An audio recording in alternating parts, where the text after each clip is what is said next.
kita menyerahkan bantuan untuk rakyat Palestina yang lagi terjadi penindasan di sana, khususnya di Gaza. Bantuan ini adalah berasal dari pemerintah Kota Panake dan juga dari masyarakat Kota Panake yang terkumpul melalui pemerintah kota. Jumlahnya sudah mencapai 890 juta. Ini kita serahkan kepada Ketua KNRB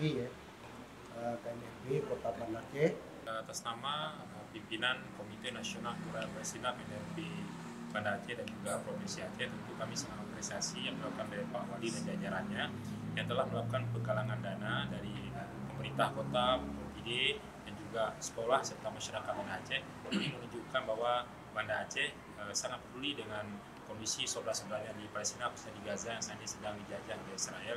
Kita berharap apa yang dibantu oleh pemerintah ini sangat bermanfaat, khususnya untuk membantu dalam kondisi emergensi ya saudara-saudara kita, dan insya Allah kita dari KNRB akan segera menyalurkan kepada masyarakat di sana, dan kita doakan penjajahan di atas negara Palestina segera berakhir dan Al-Aqsa kembali ke kaum muslimin, dan juga Allah berikan keberkahan kepada pemerintah Kota Banda Aceh dan masyarakat Banda Aceh karena peduli dengan kondisi saudaranya di Palestina.